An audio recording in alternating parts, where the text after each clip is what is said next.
The first thing that I'm going to get started before we jump into our recipes is if you have joined us for a virtual cooking class before, you know that we like to start our cooking classes with our food for thought moment. So education is a huge part of our mission at Unite for Her, and we have started to highlight some of our ingredients in our recipes to share a little bit more about these particular ingredients so that you know why they're so healthful to us. So I really love today's food for thought moment, which we have to thank Lily for being a sponsor of that because they are so supportive of our educational mission. I am talking about romaine. So this beautiful green lettuce that you see in front of us. Sometimes when we think of romaine, we're like, oh, there's other lettuces that are more healthy. But let me tell you, romaine is packed with nutrients. So a lot of us are probably familiar with romaine. So it has these long, traditional leaves. It's crunchy. It's got a really mild flavor, which means it pairs with lots of different ingredients and dressings. So it's perfect for something like a chopped salad that we are making today. It is the most popular lettuce variety in America, with 30% of lettuce consumption being romaine across the United States. So super, super popular. We love it. Common characteristics, this guy needs a little bit of help, but that's okay, are these dark leafy greens, right? So we typically see we've got a darker green, it kind of fades to white, it's got a neutral flavor, not really bitter, just a really mild, lovely flavor. So some of our other lettuces that might be a little bit more bitter, if that is not a favorite to your palate, this is a great alternative, or just mixing this in to add a little bit of balance to it. Romaine also comes in another variety, a red lettuce version.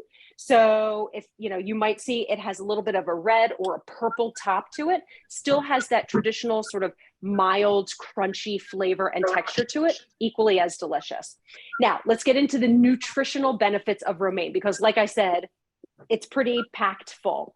So romaine is a good source of folate, vitamin A, and vitamin K. One nutrient I want to call out is that vitamin A that I mentioned, because the amount of vitamin A that is in our romaine lettuces is similar to that of spinach. And the reason why that is because of how romaine grows. So for those of us that may have a garden over the summer or spring, or maybe we're thinking of starting that garden, if romaine grows, right, the head looks like this, it grows sort of facing up, facing the sun. And because the leaves sort of face up the way that they are facing, it allows the leaves to make more of those vitamin A precursors, or what we call carotenoids. And so that is why the vitamin A content in our romaine lettuce is so high. So I think that is really, really, a good thing to note and reiterate. And also for us to feel good that, if we love romaine, it doesn't have to be one of those other fancy lettuces, but it's still a wonderful nutritional addition to our dishes. And then finally, something else that I like to call out about this common lettuce is 2 antioxidants that it also contains, which are really good for eye health. So we're talking about lutein and zeaxanthin, both of which are very supportive of overall eye health and can help reduce risk of degenerative disease as we age. So another good reason to just incorporate these in our lettuces. Does it make a difference in nutritional if romaine? Janine, I am missing the last part of that question, but Kristen, if you want to go through and read that, I'm happy to answer that for you. Sure. The question is, does it make a difference in nutrition if romaine is grown in hydroponic garden? That's a really great question. So there may be slight differences in it. You're probably talking about that vitamin A content, I would imagine. But remember, even if it's grown in hydroponic, it still needs sunlight in order to grow and for nutrients. So I would imagine if there is a nutritional variation, it would probably be something that's not super impactful or a huge quantity, so I wouldn't worry about it. Still know that you're going to get those nutritional benefits, but that's a great question. So wonderful in eye health, great source of vitamin A, folate, vitamin K. I know, Robin, it is hearty enough. Oh, grilled romaine, braised romaine is some of my favorite. So I guess this just speaks to the versatility of it. So with that, that is my food for thought all about romaine. So hopefully if you are planning that garden for the spring and summer months, maybe you'll think about planting some heads of romaine.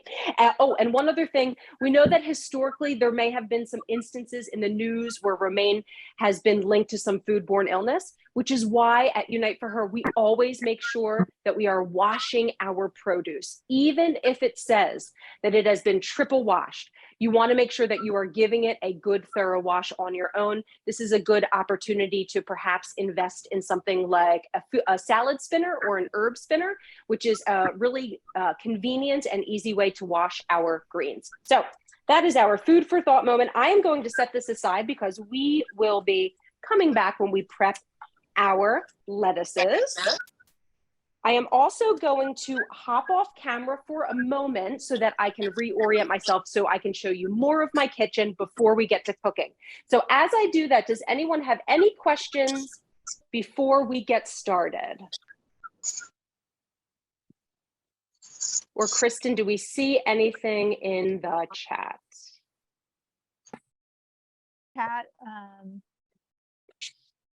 Oh, here we have another question.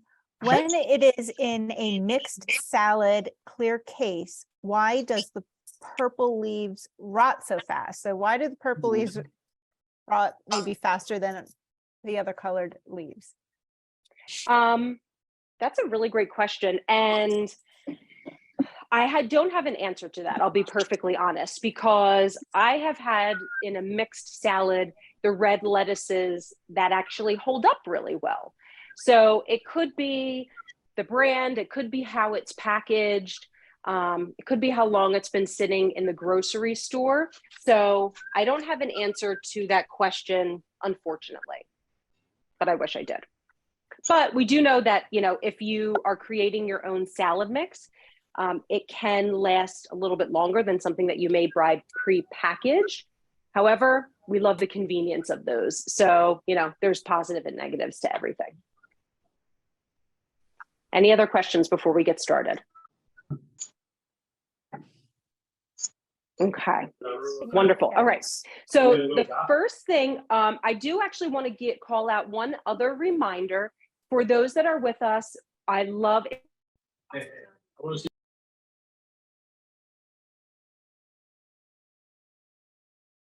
Many of us are multitasking. Thank you, Kristen. So just be sure to keep yourself on mute. You're welcome to add questions in the chat. You're welcome to raise your hand and come off of mute if you have questions along the way. We love engagement. We love sharing ideas.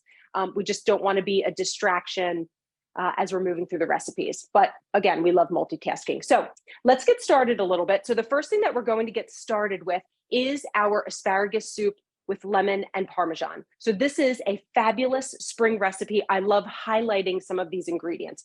So the first thing that I'm going to do is I'm using a stock pot. So I'm going to bring this up to heat.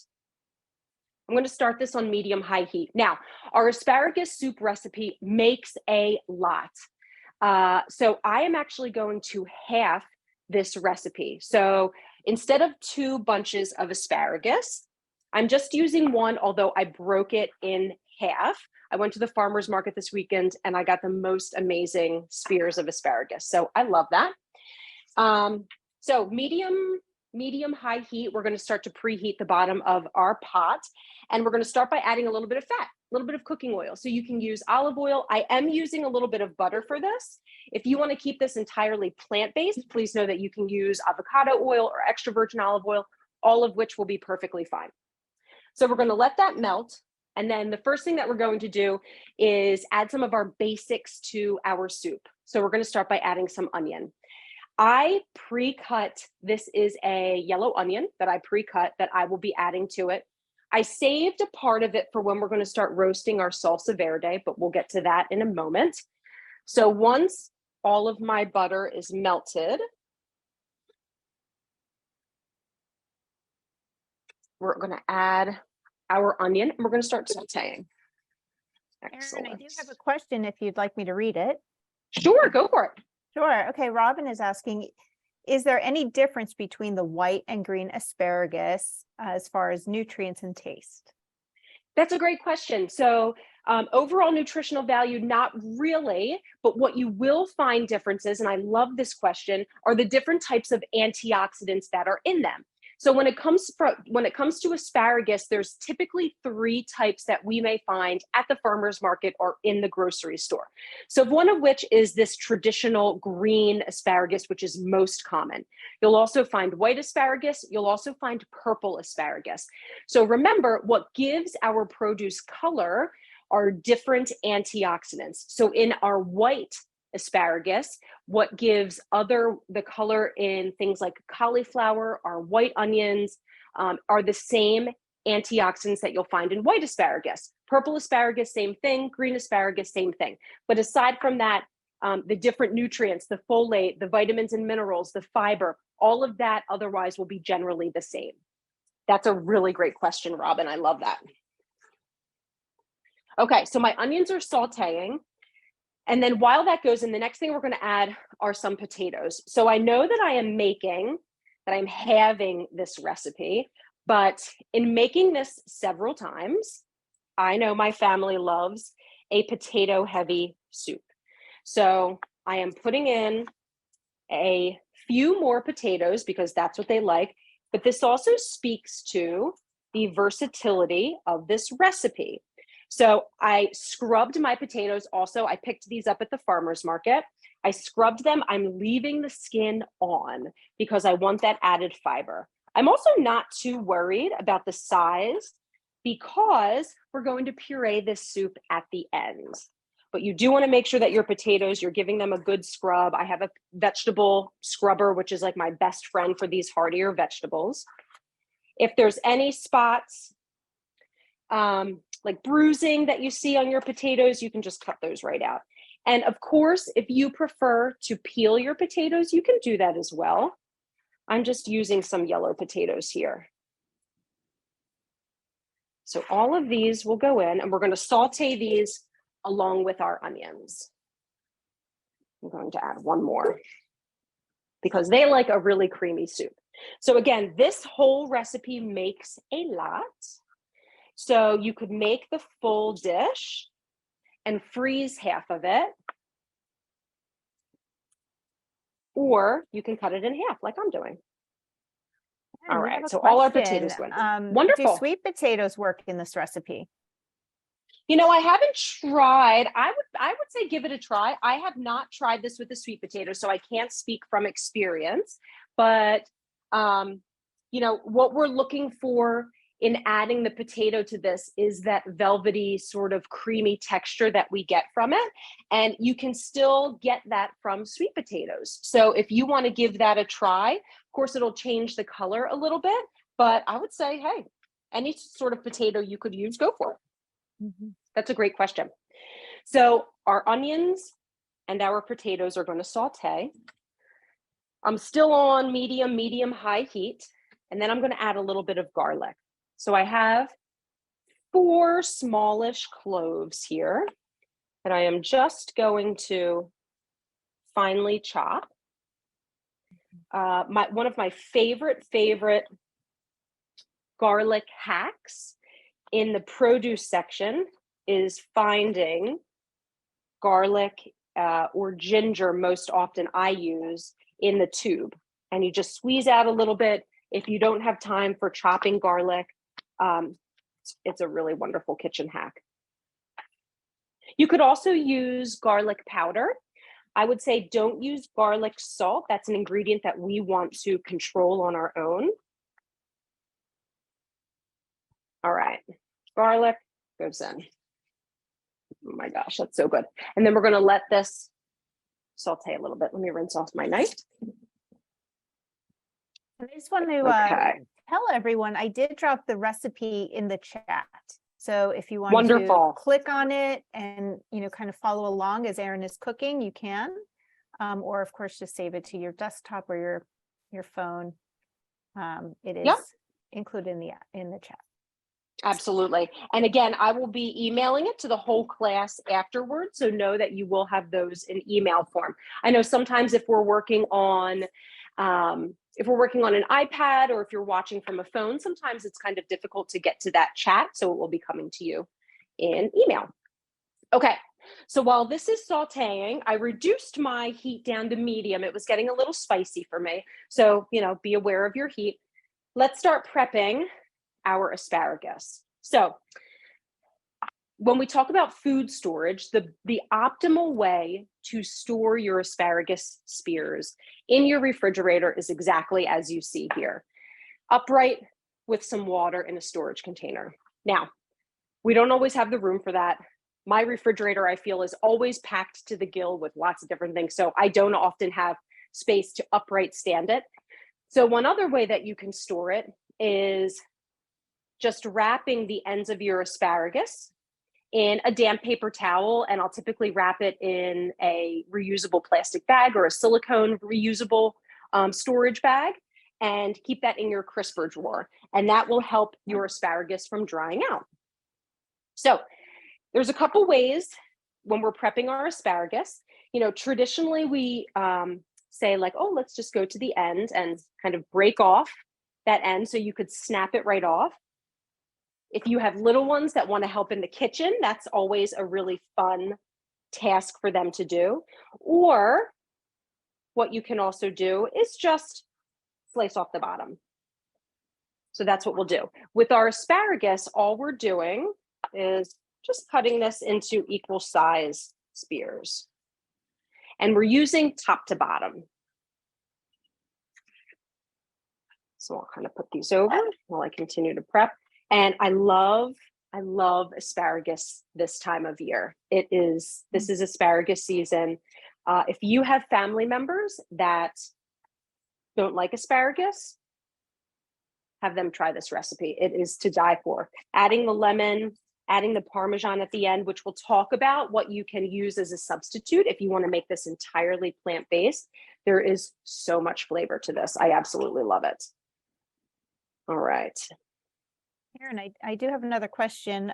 Wonderful. A short question. Lisa had asked before when you were chopping the garlic and mentioning about finding it in the tube. She also asked about minced garlic in a container from the store. Yep, you could use that as well. Absolutely. Mm-hmm. Yeah. Mm-hmm. The minced garlic in the store does tend to be a little more concentrated flavor. So I like to say start with a little bit and work your way up. So maybe starting with a teaspoon at a time and then adding, if you're trying to be, just mindful of not overpowering the dish with too much garlic. That looks great. Okay, let's do the other half of our asparagus bunch. These are like really large asparagus. So one of the things that I learned in terms of growing asparagus, I have a whole new appreciation for this crop. So in growing asparagus, if you have a good crop, all my windows are open so you can hear the police are coming for me. I hope they're hungry. If you grow asparagus, once you get to the warm season, you're in summer, the temps are high, asparagus, a good healthy crop, can be harvested as frequently as every 24 hours. So it does take a few years for a crop to get started initially, about 3 years, but once it gets started, you will have asparagus for days. So I thought, oh my gosh, that is pretty cool. Okay. Once your onions are starting to tenderize, let's add our asparagus right in. And we're going to add some seasoning. A little bit of salt, a little bit of pepper. Let me cut up the rest of this.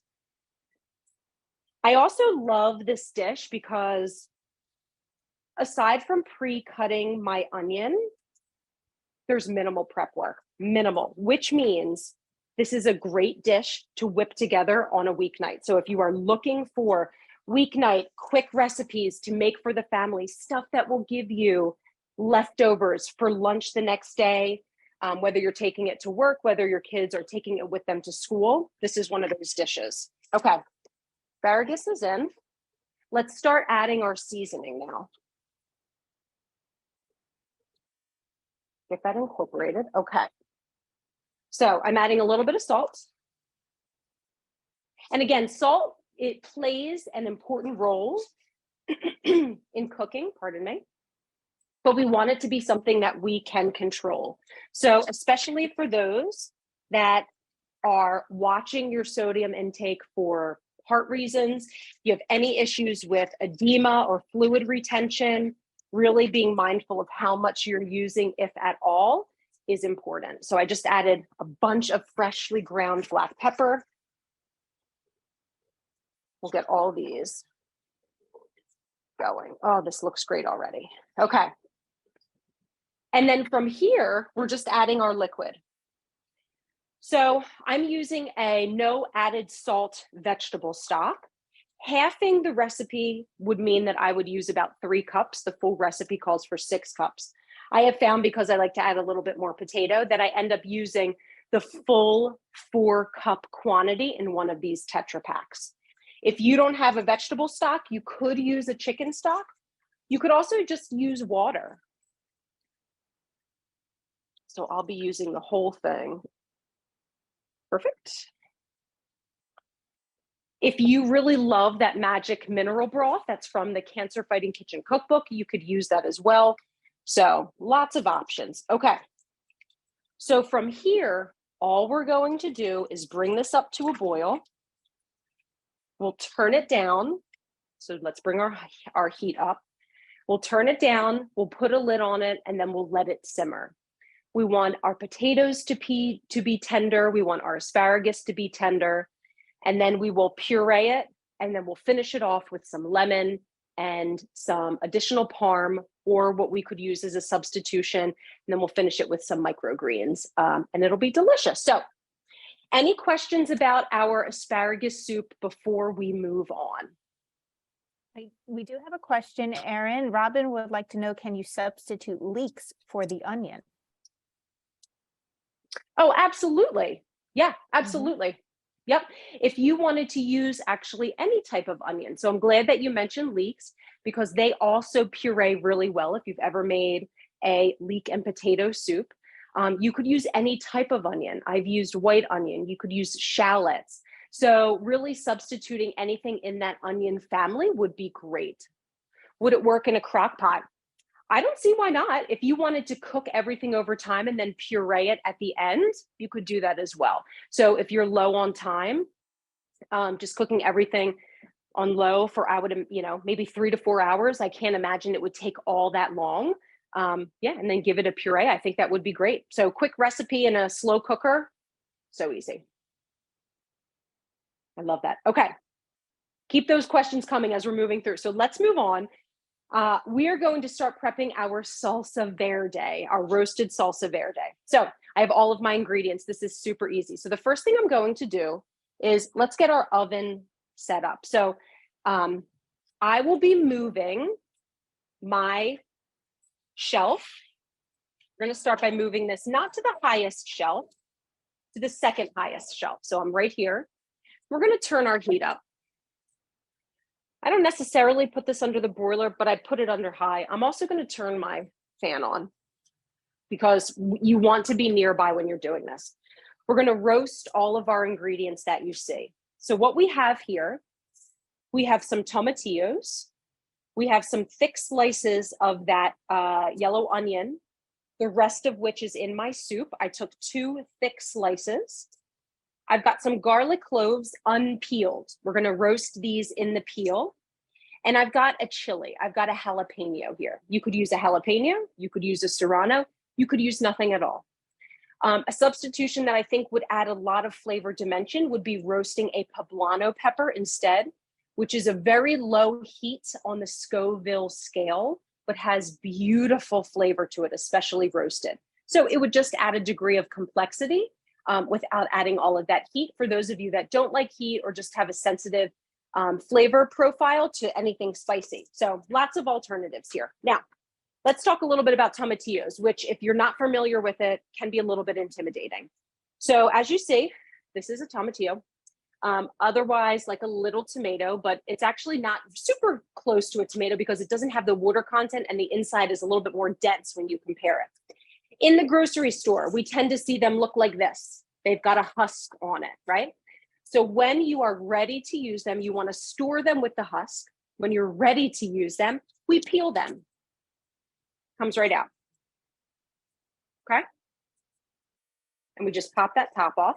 Now, what you'll notice, what you'll feel is the outside tends to be a little sticky. There's a little bit of a residue on it, totally normal. I run this under some warm water just to get off that residue. It comes right off.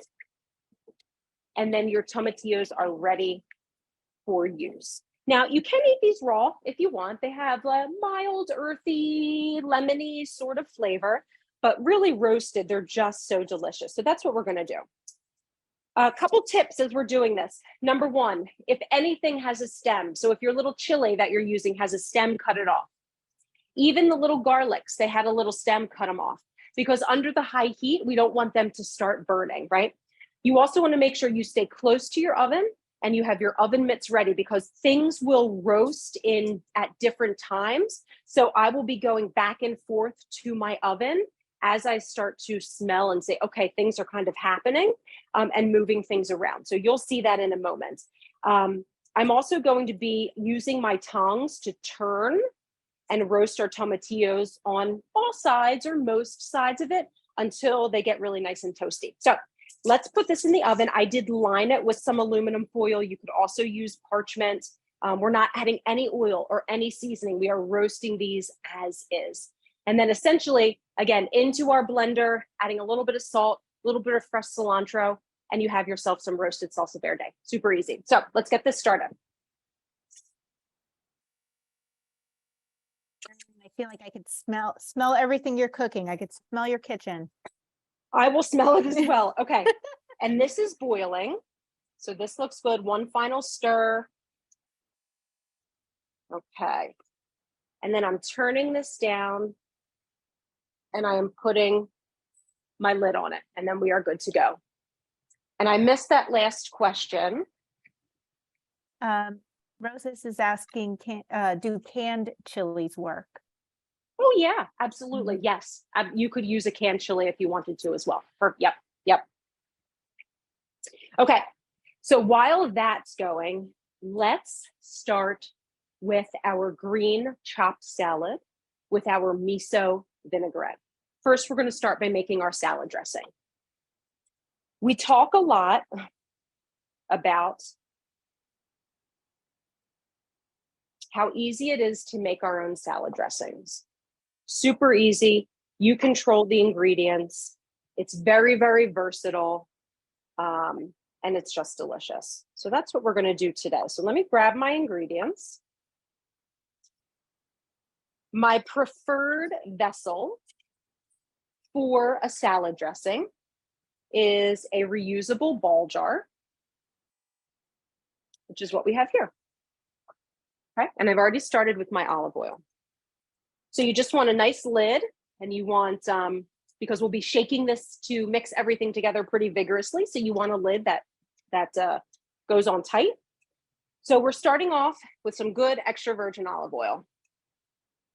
Next on our list, we have the juice of 2 lemons here.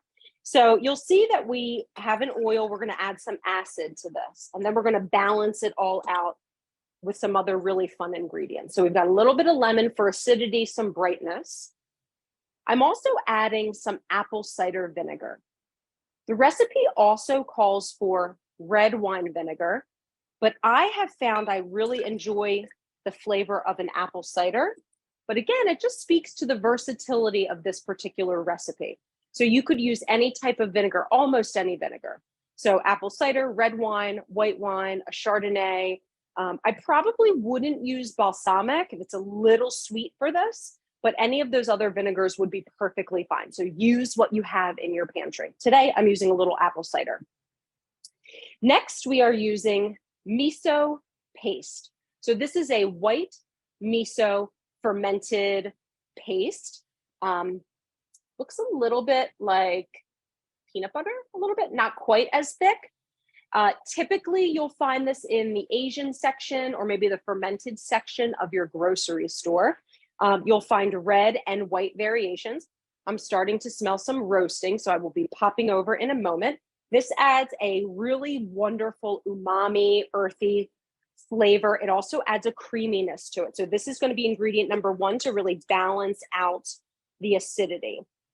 So as we add this in, I'm going to hop over to my oven and check to see what is happening on the inside. So this is where we always, always, always practice good safety and have your oven mitts nearby. Okay. Let's take a look at what's happening. I've got my tongs. Things I'm going to roll. Oops. Just turn those. Some of my tomatillos are starting to toasty toast.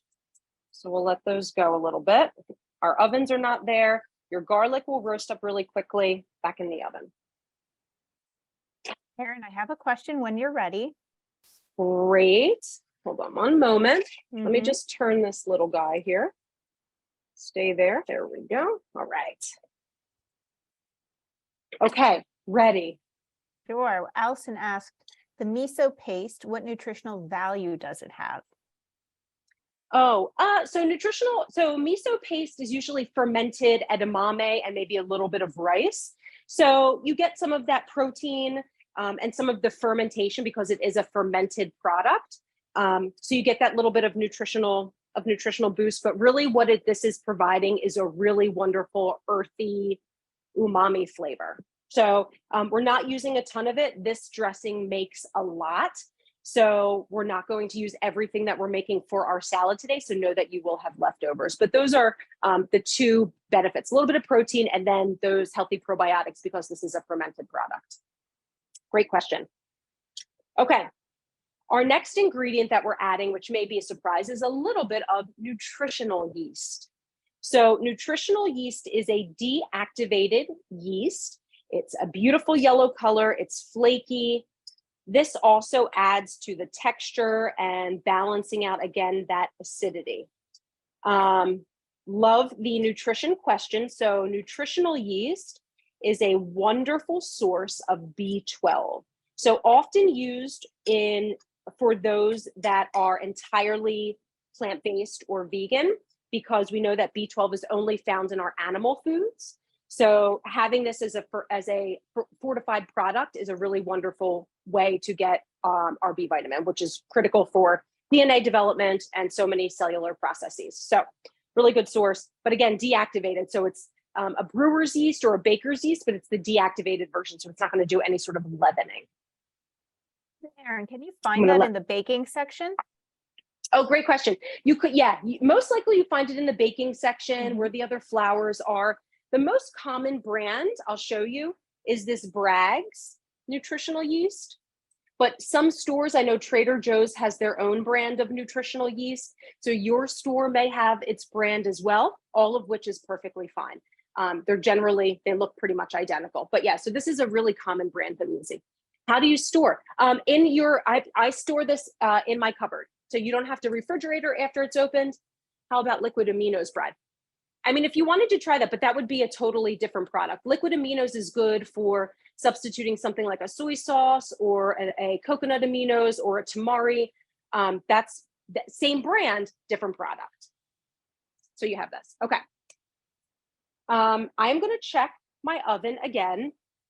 Let's talk a little bit about substitutions for both of those products as we do a little bit of adjusting, see what's happening in the oven. So for the miso paste, yep, things are happening. Great. Okay. So before we go into, these look beautiful. So my chileas were nice and roasted. My garlic is also nice and toasty. I'm going to let this go for just another minute. And my tomatillos are really starting to toast. So this is not going to take much longer. I'm going to flip these.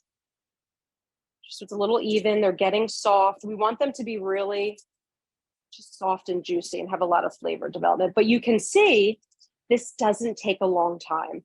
So if you are having taco night, if you are, keep that over there. making fajitas or burritos, or, entertaining for a barbecue over the summer. Impress your guests by making some homemade roasted salsa verde. They will love it. I'm going to flip my onions as well. And then I'm thinking just a couple more minutes before we're done with all of this. So let's put this back on. Okay. Okay. There we go. Oops. As I said, you never, ever, ever want to do this and walk away from your kitchen. Really make sure that you stay close and nearby. Food safety. Okay. So let's talk substitutions. Miso paste. If you don't want it, have it, can't find it, you could substitute tahini. Tahini would be great. It's a 1-to-1 substitution. It would provide that same sort of earthiness and creamy texture that you wanted to add. Even same thing with the nutritional yeast. You could, one, leave it out altogether, which is what I did this weekend, because as I was whipping this together, because it's literally my favorite, I just decided I was going to leave it out, and the dressing is still delicious. Or again, substitute it with a little bit of tahini.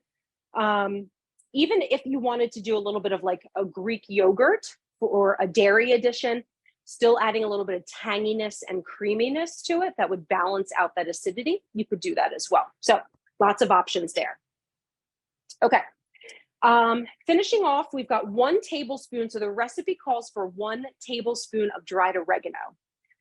A couple weeks ago, or a couple classes ago, I ran out of dried oregano. So I started searching for some seasoning blends that I have in my pantry. And I happen to have this Green Goddess dried seasoning blend, and that's what I'm using. So 1 tablespoon of that. So if you don't have dried oregano, think of things that you already have that could be similar. You could use an Herbes de Provence blend. You could use an Italian seasoning blend. Maybe you use a dried parsley or dried thyme, or maybe you're mixing up a combination of it. So use what you have on hand and throw that in. It will still be delicious. Now, this seasoning blend does have salt in it, so I'm not adding any additional salt at the end. I'll just finish it with a little bit of black pepper. So that is one thing you want to be mindful of. Does your blend have salt? If not, you can add a little on your own. And then finally, we're adding some garlic. So I am using my garlic press here because I do want it. I can smell things are happening in my oven. I want it to be really finely minced, so that it blends really easily with everything else going in my salad dressing. Good. Okay. I am going to put a lid on this, and before I shake, let's do one last check of what's happening in our oven.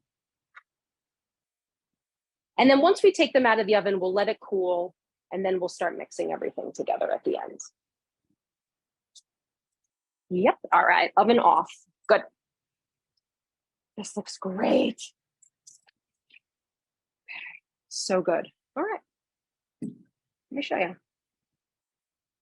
Okay. We've got our roasted veggies. Everything's nice and toasty. The garlic is nice and toasty. Once that cools, it will peel right out of the skin. Super easy. We're going to let these cool down a little bit before they go into our blender. I will add the jalapeno, and we'll just let that finish. Okay, easy peasy. Salad dressing. Lid is on nice and tight. This is where, if you have neuropathy, if you have some issues, or maybe you're recovering from surgery and sort of your limitations with using your upper body, grab a friend, grab a neighbor, grab a kiddo that wants to give this a shake. Doesn't need much, and it blends into this beautiful yellow salad dressing. Like I said, we will not use all of this, so you can store this in an airtight container in your refrigerator for up to 5 days. I doubt it will last that long because it truly is delicious. And then when you take it out to reuse it, just give it one quick shake again. And that is our miso vinaigrette. Super easy. Questions about any of that at all? Okay. No questions in the All right, chat now, at this time. No, good. Okay. Yep. I will turn that off. So I'll give my soup one last stir.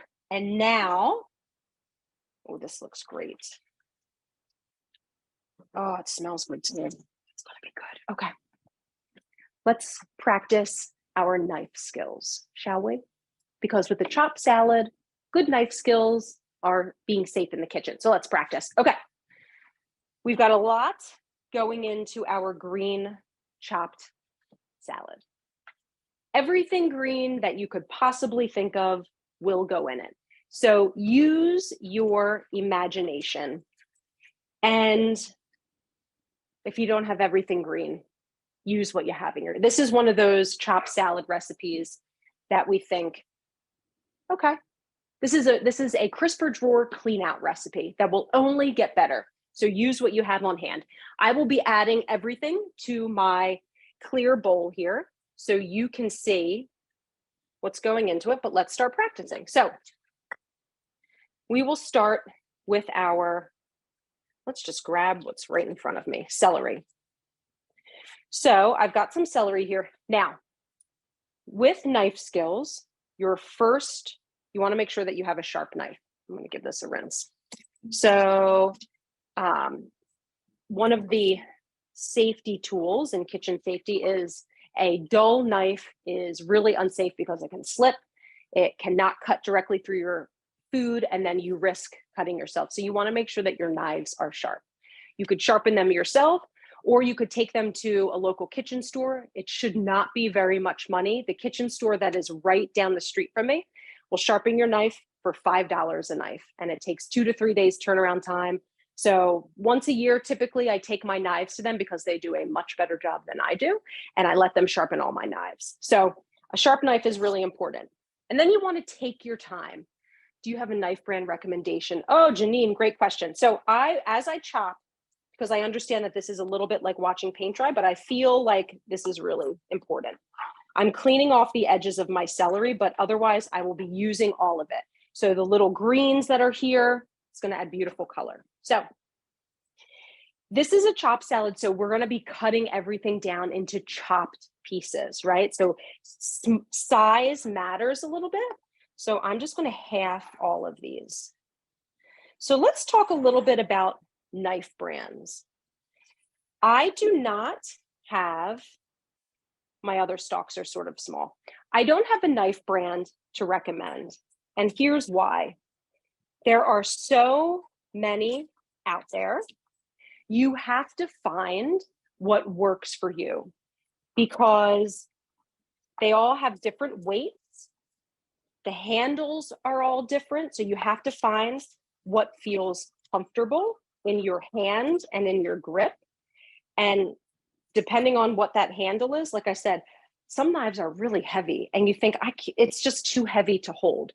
So your best bet is to go to a store and that has good knives if you want to invest, and talk to the people that are there and try several of them. So have them take it out and hold them, work with them. How does it feel in your hand? Do you feel like it's rubbing? Some knives, the handle will rub against your finger if you use it. Well, we don't need blisters, right? What's the brand of the knife that I'm using? This brand is Kamikoto. So I have a few of theirs. I also use Global Knives. So I'll show you. This is a brand. This is actually my first. This is a Global knife, a chef's knife. Cutco is pricey.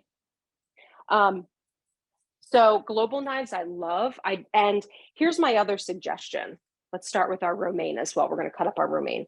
Here's my other suggestion. If you want to invest in knives, you do not need to buy the whole set, right?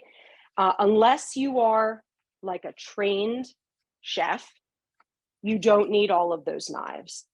And I learned that when I did exactly what I am sharing with you. And I was like, I'm investing in a couple good knives. I don't know what I'm doing, so I'm going to learn and ask. And they said, all right, what are you going to use it for? Chopping, like basic kitchen stuff. I'm not doing anything crazy. I'm doing exactly what you see. And they said, okay, your best bet, get a good chef's knife. So let's find one that works for you. And I ended up getting a small serrated knife. I'll show you. So these were my two Globals. Small serrated edge. And these are like my workhorse knives that I use all the time. And that was it. I bought 2 of them. I invested in 2 of them and it was the best investment. I don't need the fancy ones. I don't need the whole set. You don't need to spend all of that. So really just find one that feels comfortable to you and do a little bit of research, and a good educated store employee should be able to help you along. So, and then take good care of them and they will last forever. So that's why I say once a year, I like to take mine to the professionals that know what they're doing. So I cut up some romaine. I'm going to cut up a little bit more. Hopefully that was helpful. And if anyone has particular brands of knives that they like to use, I'd love to share, because there's so many good ones out there. I think there's something for everyone. And there's so many brands that I have never heard of or have never used. Kristen, I don't know if you have particular knives that you like to use at home. I mean, anything. Okay, so I'm just cutting my romaine lettuce leaves right down the middle, and then we're gonna do just a quick chop. Yeah, Again, Erin, the one thing, oh, I'm sorry, Yeah. go ahead. You had asked about the Go ahead. knives, and I was thinking, Yeah. you know, I'm thinking, I don't know the name, but I've had our knives for probably 15 years. I don't think they were anything, you know, extraordinarily expensive. It was, you know, just, you know, every day, you know, chopping in the kitchen. But I will say the one thing that you mentioned that resonated with me is you really do need to find the knife that is you're comfortable with, because I have a small hand, small wrist. And my husband will always grab the big heavy knives and I don't, you know, and you know, so I agree with that, and that, you know, you really have to feel comfortable with the knife you're using. Yep. For sure. Absolutely. Yeah, you're right. Because everybody has a different hand size. Again, if you have some long-term side effects from treatment, you know, and there's difficulty with using your hands, you don't want a big heavy knife, right? You're never going to use it. And if you're going to invest in it, you want to find one that you can use it. And that's why when I ultimately settled on my global knives, I probably had 5 different knives out. She just laid them all out with the cutting board, and I just held it. And it was like, oh, I do like this. Oh, I don't like this. Oh, this is way too heavy. This is too bulky. This is too wide in my hand. And then that's ultimately what I settled on. But yeah. Yeah. And I found, like you said, you know, I have a knife block, the whole set, and I ended up going to a kitchen store and buying one specific knife that does a lot, but it works for me and my size and my hand. And that's my go-to knife. It's one knife, but so it can be worth that investment in one or two, you know, that every day. Just some messages in our chat. Terry had said that I've had Fury branded Rachel Ray ones for about 15 years, lasting so well. That's wonderful. Love that. Allison mentioned she had hers for over 30 years. Yeah. And when she went to get them professionally sharpened, the professional made a remark, I guess, that impressed, right? Yeah. Rosa said, my husband was a blacksmith. He taught me to use a whetstone. I'm sorry. Yes. A whetstone. Okay. Yeah. Yep. Oh, okay. Roses, you're going to have to teach me how to use a whetstone. I have tried. So a whetstone, so I just cut up some cucumber. Let me show you what I'm working on. So I just cut up some cucumber. We've got lots of things happening. Now I'm going to add some scallions. So I cleaned these. I took that little like sort of layer off the end. I cut the roots off. I sort of just cleaned the edges. I'm using all of these scallions from white to green. So Roses, you're going to have to teach me how to properly use a whetstone. So a whetstone is a knife sharpening block, and it has one side for sharpening, and then the other side is for like finishing your knife. It's got to be wet. It's rectangular, and you just move your knife along it, but it has to be at the right angle. And I have yet to find what that right angle is. So I have not had success, which is why I just say I will take my knives to the $5 kitchen store because they can do it better than I can. But I'm so impressed. Okay. So I love adding scallions. because they add a really subtle sort of onion flavor to this. If you wanted to add other types of raw onions, shallot would be really good because it's mild. It's got a little bit of a sweeter flavor. So if you wanted to substitute that with a little bit of shallot, that would be great. Let me cut up my pepper. You could, and again, I'm sort of going in the vein of adding everything green, but truly at the end of the day, use what's in your crisper drawer. This is just so good. You can also add, adding a little bit more nutritional value. Some beans, some edamame, chickpeas would be great on this. My plan for this is to stuff a little pita with my chopped salad and add some chickpeas to it and have it as a little sandwich. All right, so just some fine chopping here. And then, you just get better with chopping with practice. So, we've been doing these cooking classes for quite a while. So I feel like we get some good practice. And YouTube is our best friend with learning from other professionals about how to properly chop our veggies in different ways. So there's a lot of learning. Plus, we are building our Back to Basics library. So know that we've got some great videos on there on basics in the kitchen, like cutting a pepper, dicing an onion, how to julienne carrots, how to roast vegetables. Lots of good stuff. All right. So we will wrap this up with our pepper and then we will finish. Oops, just kidding. I have one other ingredient to add. All right. Okay. And then our final step with all of this is just pureeing the rest of our ingredients. So easy peasy. Okay. Here's what our beautiful green. It's so good. It's so good. Okay. So my final ingredient, just hopping over to my refrigerator, is I am adding a little bit of these small mozzarella little balls that I'm adding. We get asked a lot about cheese, like, should I have cheese? Should I not have cheese? And we say, listen, if you want to consume cheese, we're not looking at it as a great source of protein or calcium, but we're using it as a condiment. So just as you see here in this big salad, I'm just using it as a finisher to my dish because we know cheese is high in sodium. So we always want to be thinking of our heart health. So I'm just adding a few little pieces to it. We grab our salad dressing, shake, shake, shake, a little bit. Start off with a little bit. And if you want to add more later, as you mix, and we just have this like really, oh my gosh, fresh, great, crunchy, goes with everything salad. It is just, oh my gosh, and it smells so good. Here, and I have to make this week. That looks amazing. It is so, it will be, I am like totally it is, there is a reason why. Yes, it is on regular rotation. Drop my pepper. Regular rotation in my household. I just constantly just start chopping vegetables and I just throw them all together. So let's do a little bit of plating. So this is how I wanted to enjoy. So I have a whole wheat pita here.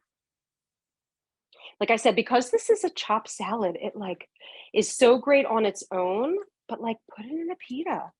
Add a little bit of tuna with it, those chickpeas, black beans would be great. Oh my gosh, so good. And then you have like a nice little, like a little pita that you can just enjoy. Oh my gosh, I love this. So that is how I will be enjoying this. What a great lunch idea with company, right? Oh my gosh, totally. And you're right, because this makes so much. You know, it's great for serving a crowd, for having this. We just came off of celebrating Easter. So with everything, making a big salad like this and just kind of having it for everybody to just grab a little bit. Oh my gosh, it's wonderful. What I've also been doing is just snacking on it a little bit with like pita chips or some kind of multi-grain tortilla chip or something, because it's just a really great little snack. So there's so many ways. Would use egg wraps. Absolutely. You can even add a hard boiled egg to this. So if you have some hard boiled eggs for another source of protein, you want to top that on it as well. I mean, there's so many roads that you can take. This is really just the foundation. But like I said, that salad dressing is really the star of the show. So we love that. Okay. So let's do our final pureeing. So I know we have a couple minutes left, but these last few steps don't take long. So my soup is definitely done. I'm going to finish with this. So I'm going to set my lid to the side. And the first thing that we're going to do is puree and make our salsa verde. So I'm using a high-speed blender for this. And everything goes in. We will peel the garlic on the side, but you'll see how easy that comes out. So in, tomatillos in. They really get soft. They really just start to like collapse. So their flavor will be out of this world. Okay. Garlic just comes right out of the peel. Right out of the peel. Oh, it's delicious. Oh, gosh, so easy. Good. Great. All right. I have some fresh cilantro here. So I'm just going to grab a bunch, stems and all. That goes right in, and then a little bit of salt. And then you can puree this to your desired texture. So if you like a salsa verde, any type of salsa that has a little bit more texture to it, then you can pulse it a little bit less. If you want something a little smoother, you let it go for a little while longer. I like mine a little smoother. So my lid is on tight. This is on. Let's see what this does. Okay. Let's bring our blender out. This does not take long. So easy. Okay.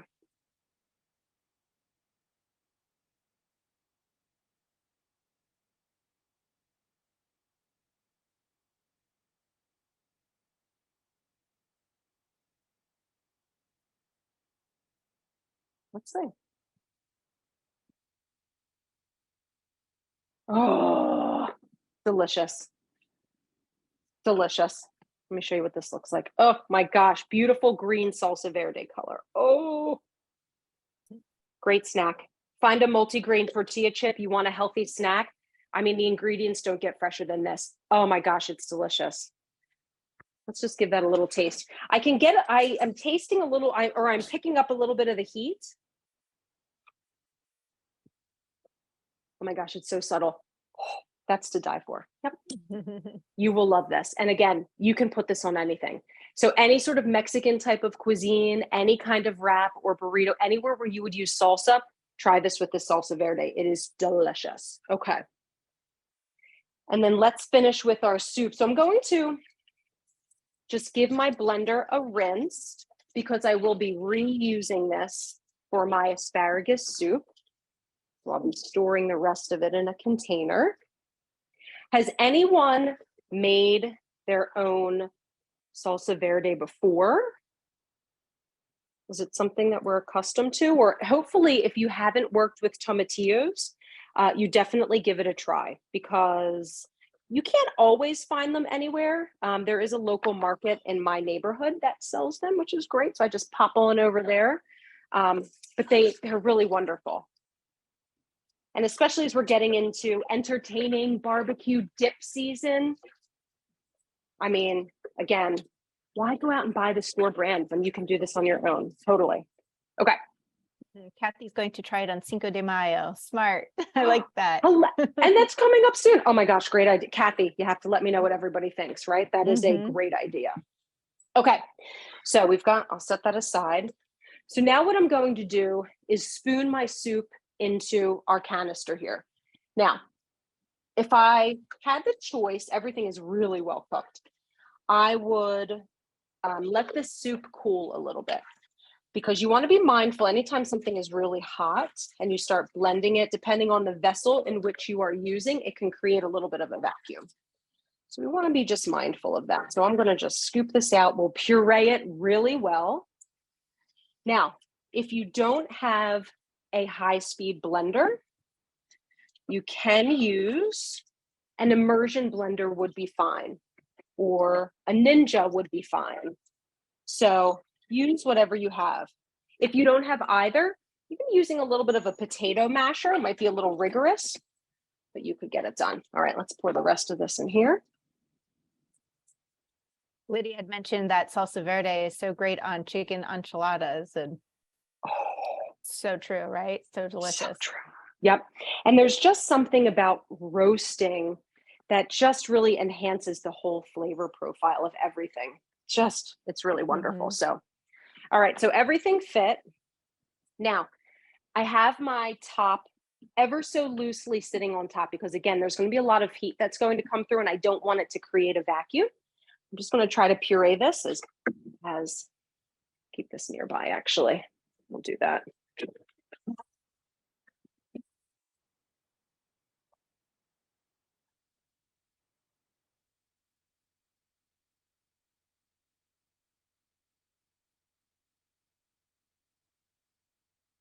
Ooh, yeah.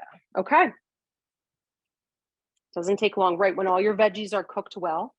So here's what it looks like. Okay. So I will say maybe not the most appealing color, but I will win you over with flavor. I promise. So back in we go. Last couple ingredients just to finish our soup is a brightness. So sometimes with pureed soups, one thing that you might hear is it needs something. It needs something. I feel like it's missing something. And this is where that acid in a recipe really comes into play, because it wakens up all of the flavors. And for this ingredient, we're going to use lemon.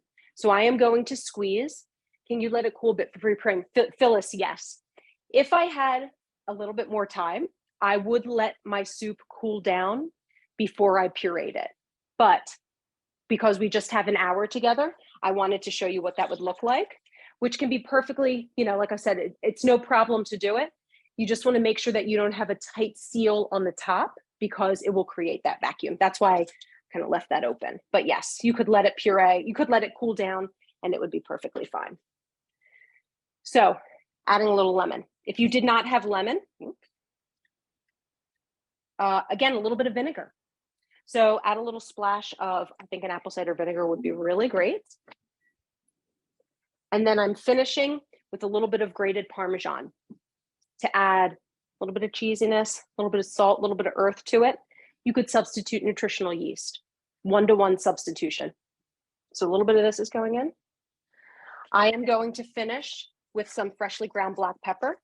Remember that Parmesan cheese has some saltiness to it, so I don't need it. We'll get everything mixed. Once everything is nice and combined, we will serve, and I'll show you how I like to finish this dish. You mentioned an immersion blender earlier, and I have to say that's my best friend in the kitchen. Right? It's so light and it's so easy wonderful. To clean. So easy to clean. Yeah. You just pop the bottom off. It's like so easy. the best. Yep. Rather than take up my whole blender and have, agreed. It's been the best, the best tool I've discovered. Oh, good immersion blender. Oh my gosh, it's so good. Okay. So this just has the most beautiful, creamy, velvety texture. Okay. Let me just clean up the sides. Where did my towel go? Over here. Because we want this to look good. And I have some microgreens. So you could finish this with any particular type of herb. So I do have some fresh parsley, but I got some really great microgreens from the farmer's market that I am just loving. And that's how I'm going to finish it. Looks delicious. Wow. And here's our pureed. Let's give this a try. Again, freezes really well. Great for leftovers. It's just delicious. Wow. It's delicious. It looks amazing. I tell you, if you do not have fans of asparagus in your household, you will win them over with this recipe, I promise. So let's grab all of our greens. We have all our Go Green recipes, little salsa verde, my little pita that I'm having, my soup. We've got a little soup salad deal going on here. I love it. Joanne, I love it. I love it. Oh my gosh. So thank you for hopping on and hanging out with me. I know we went a little over for our Go Green virtual cooking class. As I mentioned earlier, I will be emailing them to all of you if you weren't able to grab them from the chat. But what we do hope most is that you will try these recipes on your own. We had wonderful questions today. We love them. We love the ideas and the sharing, and hopefully this was inspiration for you to try them on your own. I love Kathy's idea with Cinco de Mayo coming up for entertaining, really simple recipe to make. So we hope that you will make them. Let us know what you think, good, bad, and different. If you've made them your own, let us know. Share your food photos with us. Tag us on social media with those beautiful dishes that you are creating in the kitchen. And hopefully we will see you again soon in our future cooking classes. Michelle and Aubrey are on tap for May and April. No, May and June. I'm going backwards. May and June. They will have a host of new recipes and cooking classes for you. So hopefully you will catch them in the kitchen.